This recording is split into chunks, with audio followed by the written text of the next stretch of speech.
This is the Real Mom Hub. Keep listening for relatable content.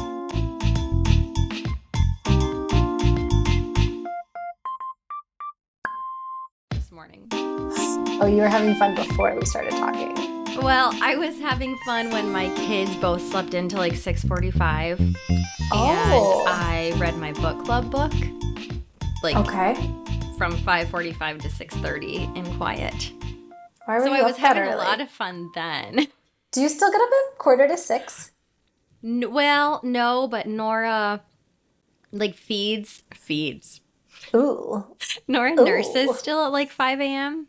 And I don't know if she just wants to get up then. Why? I don't know, but if I nurse her, she goes back to sleep. And if I don't, then she's awake. So at this stage in life, I'm like, I'm going to whip out the boob. And then usually I go back to sleep. But this morning I was like, maybe I'll read and drink coffee. So I dozed and then I read and drank coffee. So yeah, I started really pretty great. Went for a run with Norbean and then like got to my house and the bat pest control people were there. And then it was all downhill from there. How's your day going? Oh, my house is a disaster. We leave for Italy soon. So like my whole couch is taken up by 4 different loads of laundry. Because we were in recovery mode from having friends stay with us, which is so great. And let it be known also, I think my mother-in-law folded 75% of that laundry. I know. Bless her. Wow. Literally came home from like shopping yesterday to try and clothe my body, bought nothing. And she had sorted through like all my laundry. Amazing. You are accepting help. You are accepting your village. And that is what we are on a mission to do. It's hard. That's one trait of being an oldest is accepting help is difficult for me, actually. If she'd offered to fold my laundry, I would have been like, no, I'll do it. But she just did it, and then I came home and I was like, the move. Yeah, that's the move. I need to be better about that. Like, just not asking, just doing and trusting, I guess, that, like, this will help this other mother. Yeah, it's hard for all of us to ask for help. Yeah. Mm-hmm. And also, in a culture where we kind of pay for all of these services, right? Like, okay, you can't go out, you can't leave the baby to go get food. Uber Eats. Yeah. You know, or Instacart. Yeah. Rather than asking your neighbor if you can borrow a couple eggs. Yeah, or even like for a meal. Like this would really help me. Yeah, we don't think of that. No, it's uncomfortable for us to participate in that as a generation into that kind of village. And I also think it's really hard to pinpoint the one thing that would really make your life easy. Like if you were to say, what's one thing I can do for you in this stage of life, especially if it was one of the crazier stages, like newborn life, I think it'd just be mush in my head because, I mean, there's so many things that could be helpful, but like, how do you pick that one thing? Like, you know, you have one wish from the genie or whatever. Like, what's it going to be, man? Okay, you have a 1-year-old and a 3-year-old today. What's one thing someone could do for you today? You're the worst. Wow. Yeah, see, honestly, I think clean my house. Is that one thing or is that like 20? I mean, a solid tidy. Or no, you could choose any room. What do you mean? Okay, like even a deep just clean? even just my kitchen. Like the kids have been playing construction outside, which means they've been transferring dirt all over. And pickup trucks or like dump Tonka stuff, like all over the patio thing, from pots, from the holes that the dog's digging that she's not supposed to be digging. Like there is just dirt everywhere. And I had a little meltdown about an hour ago about it because it is now getting tracked all in our house. And the poor bat guy had to walk all over it, although he sees much worse, but it's just dirt everywhere. So yeah, if someone could come, I think do my floors on the lower level so there was no longer dirt in my house on just those floors. Too bad this isn't alive. We could just kind of broadcast it out to your circle. Or entertain my kids for 30 minutes and I will do it and listen to a nice story. Yeah. I think that's what it is right in this moment. All right, your turn. One thing, one wish. I think also if someone could just come and either pack everything for me for Europe Yeah, but that's not, or no, you or cheated because you would never let someone do that. no, but what I would let somebody do is look at the Google sheet that I created my Oh my packing list gosh. on and make sure that they went through every single category and item and made me locate it and organize it. Like an accountability buddy while you packed. Yeah, but it's also more fun. It's like I can't get sidetracked. They're like, Hey, "Oh, did you find that portable chart?" No, you didn't. Okay, well then why are you? I'd like to remind you that one of our sisters lives 10 minutes away from you. Okay, I haven't seen her in like a month. She keeps Hmm. avoiding me. We're gonna have to post this episode soon so she can get the hint. Yeah. I mean, she told me that she'd come water my plants, which is really kind, but I'm like, is it just because we're not going to be here? Okay, so if you had a genie wish 10 years ago, would it look vastly different?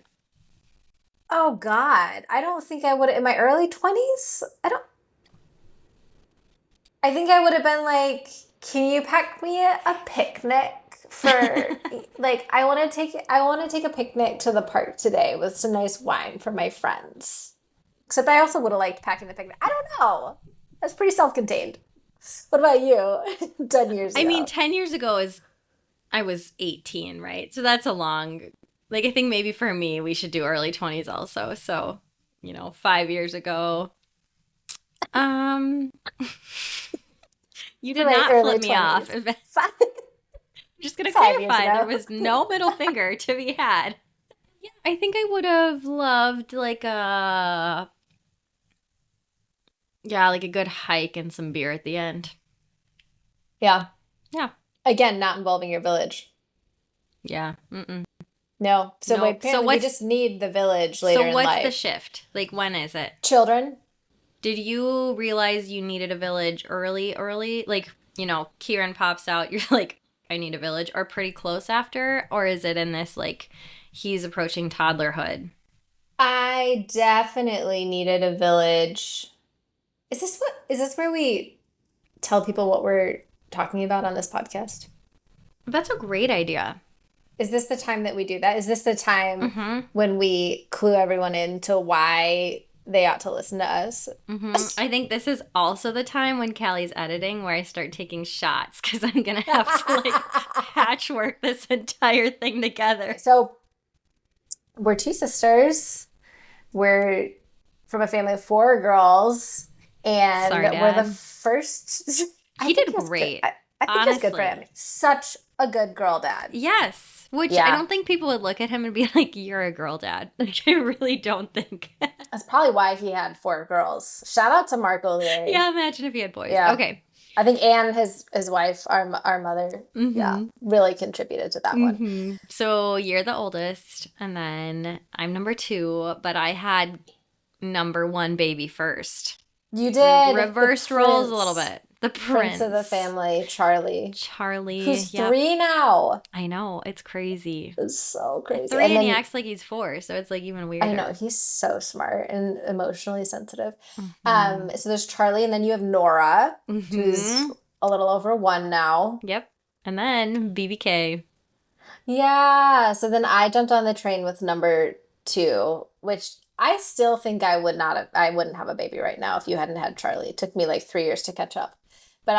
So Kieran's a couple months younger than Nora. Yep. So we were pregnant together. We gave birth really close together. My kid is still the only one that's puked on your nice couch, though, which really angers me because I was sure that she would have done it and I would have felt really bad, and then your kid would be puking all over your nice camel colored couch. But he's No, not a he's a puker. So I mm, pray that your next baby will be king. a puker.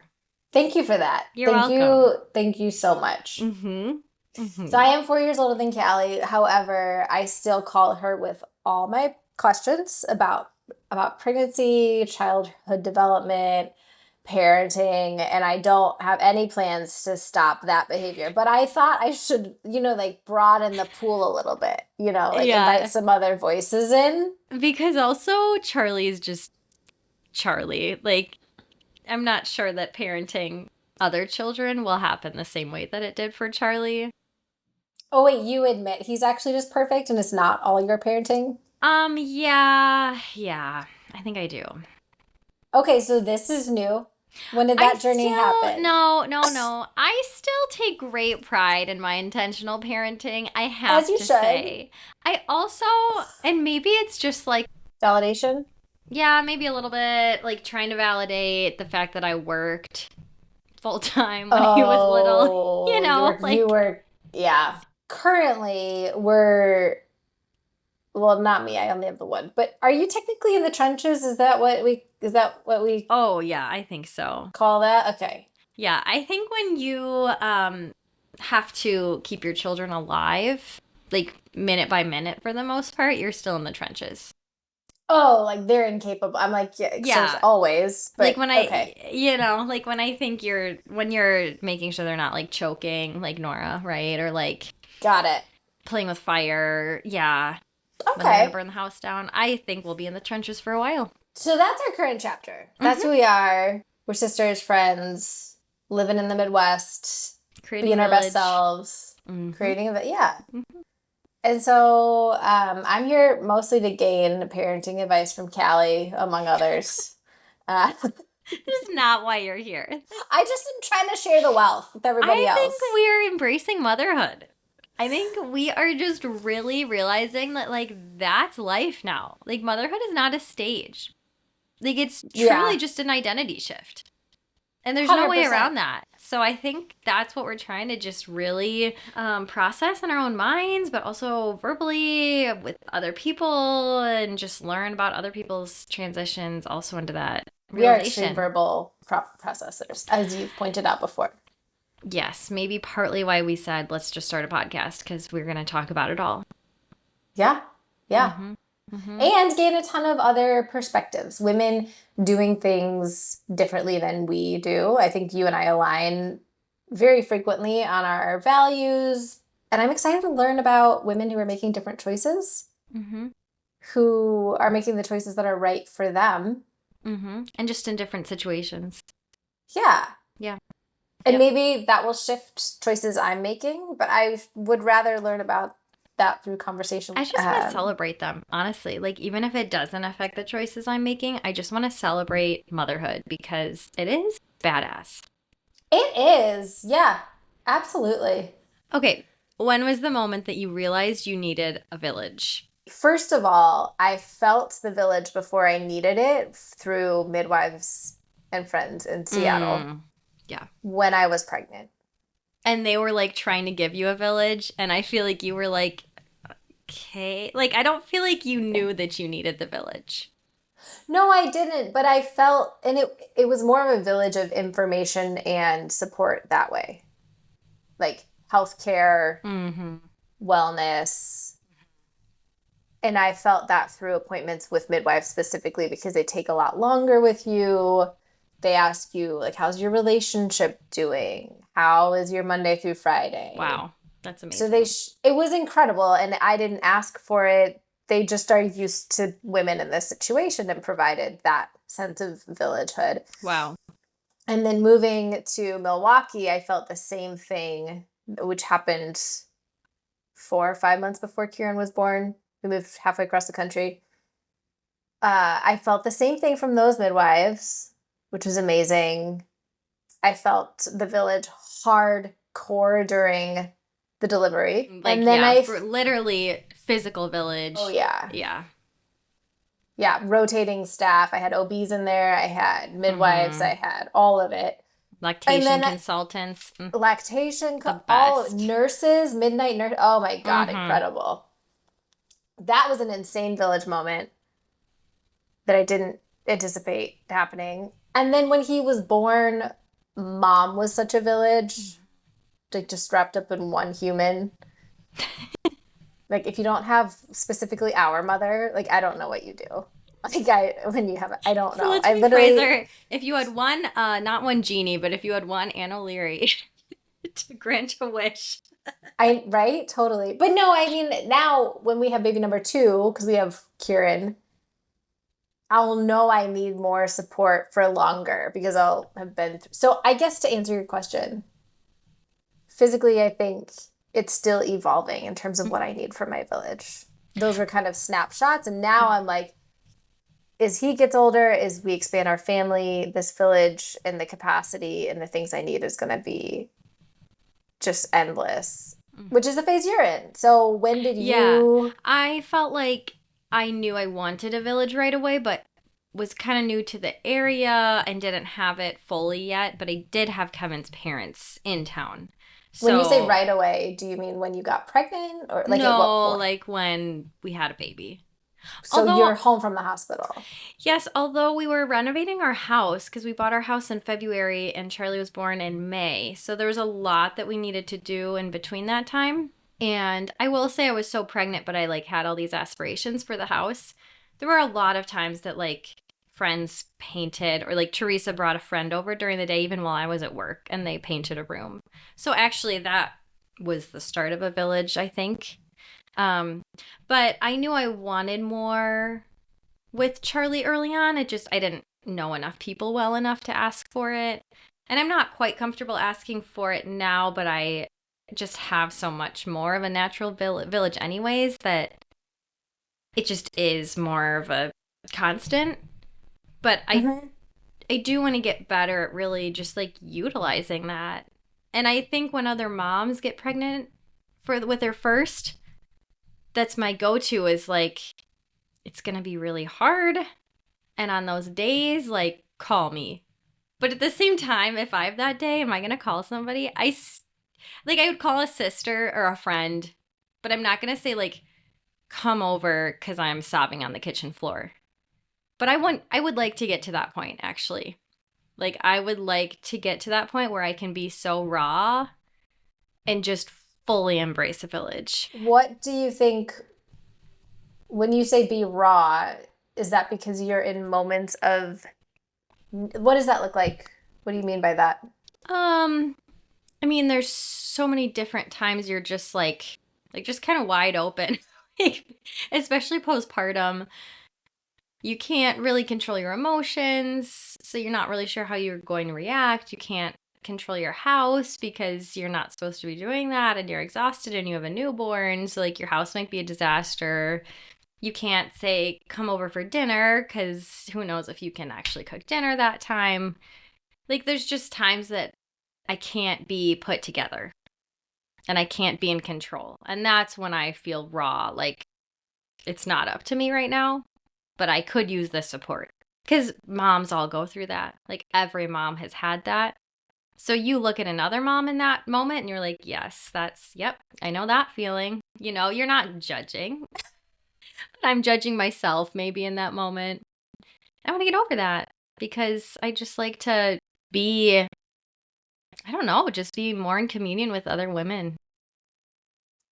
That is something that I'm still grappling with. This whole perspective shift for me between womanhood and motherhood. Hmm. I mean, it's just like you have a baby and it's this visceral, earthy, otherworldly. There are no words to describe it. Mm-hmm. And then these hormones when you're postpartum, to know, for me to know all of the women who've birthed anyone have gone through that. I felt so connected to our ancestors Did you feel for that during the thousands of birth? years. No, because I was on too many drugs. Oh, okay. Because I wanted to feel that. I definitely had that going through my mind, even like countless women have done this. Like when you were actually, okay, when I was having contractions before shit Hmm. went south. Yes, I did. So for you, was it the whole thing? Was it when you were pushing? Like when did that Yeah, surface? yeah. I mean, by the time I was pushing, I just remember I'd listened to a birth story where she described literally being willing to rip your body in half to get the baby out. And that is what it felt like with Charlie, the pushing. So I remember, like, oh, that's what it takes. And then I just, like, that's all I thought about and just got her done. But definitely up until that point, it was countless women have done this. You're not alone. It It's like was, a mantra.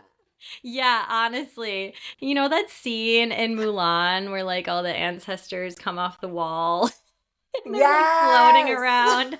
I think it was vibes of that. Like, Yes. yeah, and I think that the name is something we should talk about too because we went back and forth on this name of this podcast and just what we want to build for so long. And we had so many fun names or cute names or pretty name. I mean, you name it. We had gone through so many different vibes, right? For what we were going to call what we're trying to do. And I think the Real Mom Hub came up when you guys were deathly ill. I mean, that was an exaggeration, but it was close. You all had norovirus. This is Oh. when the name happened because you and I had been going back and forth for months and I was over it. I was like, I literally don't care. Just pick a damn name. Like, Yeah. I care about what we're doing, not what we're called. And you were like, well.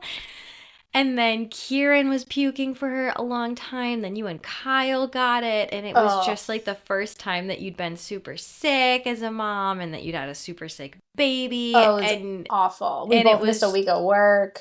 yeah, it was just that real raw motherhood. And like you can't really describe it. So maybe we were trying too hard because you can't have one word that like encompasses, motherhood. But it No, sure is real. it is. And it's this thing I don't think we're real enough about. We're like in Mm, society, I feel like right now it's all over social media. It's like you want to be authentic and raw and mm-hmm. like really show up as yourself. And it's like, yeah, I mean, as a mom, honestly, when I'm consuming content, I kind of do want to hear about the wins more than anything else, just because that keeps me going. Mm-hmm. But I don't need it to be fluffy. I don't need it to be couched in perfectionism or this is how we should look or this is how we should nurture or these are the rules. I actually, Right. Yeah, I was gonna say like outlines of advice because it's not always gonna work for your kid. I mean, or for your friend or your sis. I mean, it's such an individual journey, but it's also so collective, as we were just discussing. So, yeah, when we say the Real Mom Hub, anyone who's a mom is real, obviously. This is not an exclusionary name. It's just, we're here to have real conversations. We want them to feel like the way we usually feel when we're sitting in one of our living rooms over a glass of whiskey having a real conversation. So, will this transition from womanhood to motherhood? I'm so curious about all the women, honestly, in my life who've been there for my whole life, even. I mm-hmm. have so many new curiosities about them and their experience having gone through this. I And want to hear about it. we're so quick to Google things like more frequently than I go to other moms. And that's something that I would like to work on because when you talk to other moms, it's just this totally different experience. You learn their perspective, you feel connected, but also you're just like, I'm motivated, I'm empowered by just seeing what they've figured out and how they've grown along the way. And I think the more of that, the more real conversation I can absorb, just the better I will become. I think I create my own fear tactics from Googling. Yeah, maybe I should just shut my phone down when I'm super postpartum. Oh, well, the other But thing not is, the smutty audiobooks. Those can no, no, stay. no, like download Any those. search engines Yeah. though, done. Well, and some friends like to think of the worst case scenario as a way of True. soothing their own anxiety. So, we go to different people in our village for different Mm. questions. But that's a generational thing. So, like our parents didn't have Google. Yeah, do you So, notice how talking much to more women, chill they are? yes, but also they're not keeping small humans alive anymore and haven't been for a while. No, but I do even think like based on what they've done, like not even just our parents, like road trips Yeah. that they've done are like there was no I don't know if there wasn't like the knowledge that, oh, well, if they don't nap well, they're not going to sleep well at night. Like, even that small thing that controls so much of my life, of that fear of being up all night. But honestly, I can't always control it. Like, they're just kind of go Chill. with the flow. Yeah. I am not. Well, and often I just need to hear that. Yeah. Like, it's gonna be fine. Just Right. relax. I mean, maybe Yeah. not like that, because I might punch someone in the face, depending on the day if I heard that. Or the delivery of the, yeah. Yeah. I want to hear Yeah. more of that. So I need these conversations with women of all generations in different points in motherhood. So I'm excited to Even have, different places in the world. Or in, even sure. just like in our country. Like, there's so Yeah. much difference in. Different cultures. Also, this phrase has been popping up so often. Things they don't tell you. Yeah, these are the things they don't tell you. And I'm like, how true is that? Yeah, why are so many pieces of this journey shocking to me? But also, would I have been in a position to absorb or hear it Yeah, I prior to was gonna this? say, I Probably mean, not. things that maybe honestly they did tell you and you just didn't Didn't believe or didn't. register. Yeah. Yeah. So we just want to have a lot of really good conversation with really amazing women and moms. And we are so lucky to have been raised with so many powerhouse women in our Strong family women in and really different moms. ways. Yeah, so I'm so excited that we get to start with our family members. We get to start by interviewing our aunties, our moms, our mom, Our moms. grandmas. And asking the questions that I wouldn't ask around family Christmas with 30 people.